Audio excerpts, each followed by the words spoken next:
बच्चों, इसके पहले के अध्ययन में हम लोगों ने गति से संबंधित विभिन्न प्रकार की परिभाषाओं का अध्ययन किया था और आज हम लोग गति का ग्राफीय निरूपण अर्थात ग्राफ देख करके हम किसी वस्तु की गति के विषय में कैसे जान सकते हैं उसके विषय में अध्ययन करेंगे।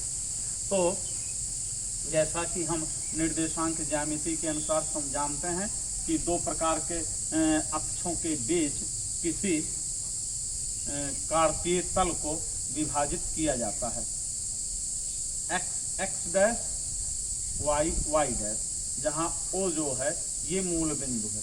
तो ऊपर की ओर y बढ़ता है और दाहिनी ओर x बढ़ता है, नीचे की ओर y घटता है और बाईं ओर x घटता है। मूल बिंदु पर दोनों के मान 0 0 होते हैं। तो इसी को आधार मान करके हम लोग गति के विभिन्न रूपों को पढ़ते हैं। इसमें तो इसमें एक राशि को हम x अक्ष पर दिखाते हैं और फिर उसके संदर्भ में हम लोग y अक्ष पर दूसरी राशि को निरूपित करते हैं। तो इस प्रकार से हम जो गति से संबंधित परिभाषाएं हैं उनके विषय में हम यहाँ पे अध्ययन करेंगे। किस प्रकार? तो इसका पहला है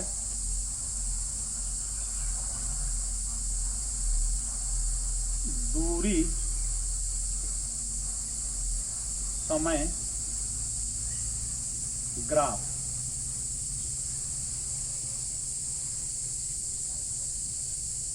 इसके अंतर्गत हम लोग x अक्ष की दिशा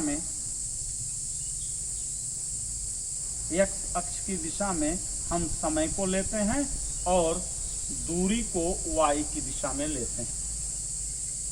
y अक्ष की दिशा में दूरी को लेते हैं।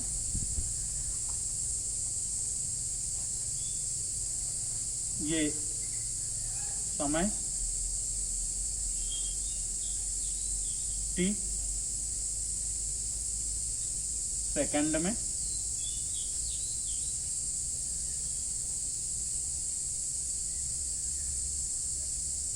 और यहाँ पर दूरी मीटर में।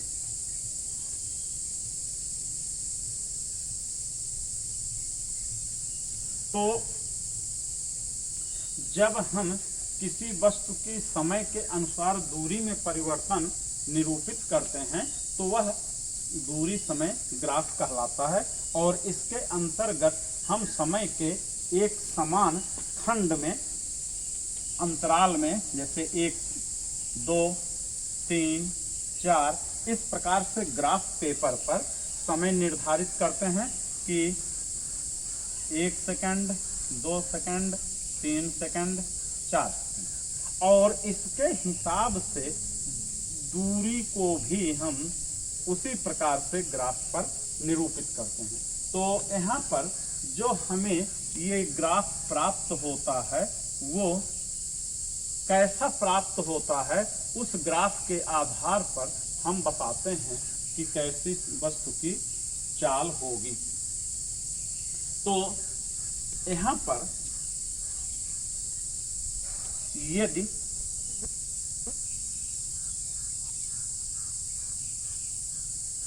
ए भाग में यदि ग्राफ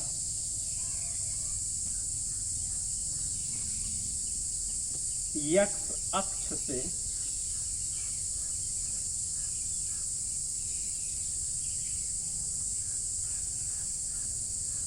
कोण बनाती हुई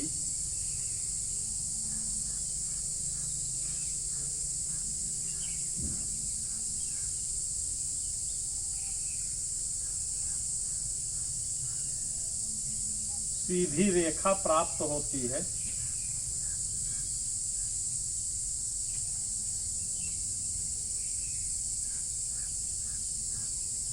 सीधी रेखा प्राप्त होती है, तब यहाँ पे हम देखेंगे कि अगर एक्स अक्ष की दिशा में हमने समय को निरूपित किया और वाई अक्ष की दिशा में दूरी को निरूपित किया। और इस प्रकार अगर हमें एक सीधी रेखा प्राप्त होती है तो हम इससे निम्न निष्कर्ष निकाल सकते हैं। इसका मतलब ये हुआ कि यह रेखा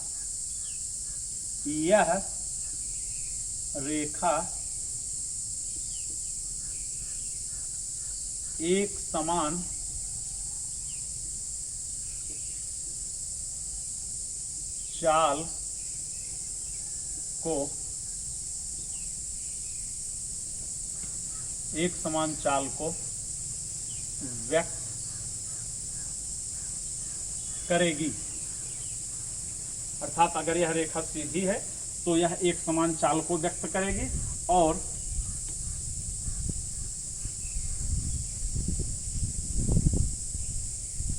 फिर अगला पॉइंट है कि यदि रेखा मूल बिंदु O से जाती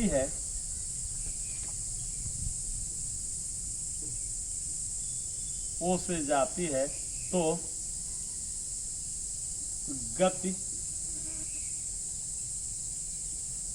विराम अवस्था से होती है।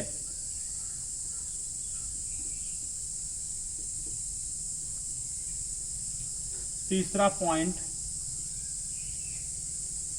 किसी भी बिंदु पर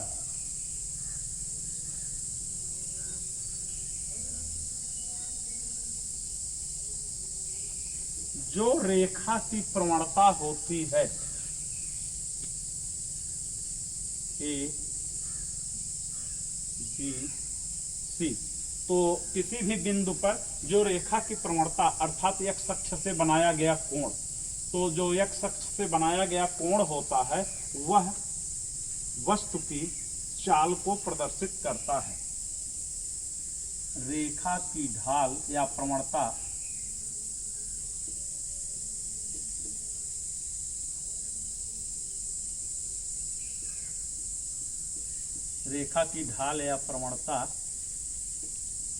वस्तु की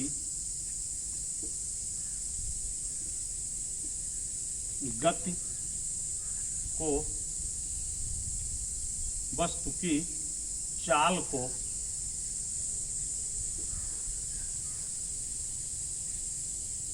निरूपित करेगी।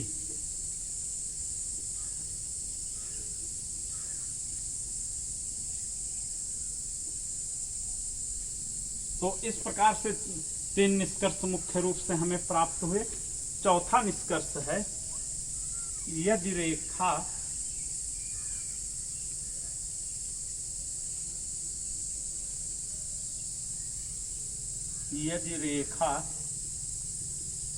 मूल बिंदु से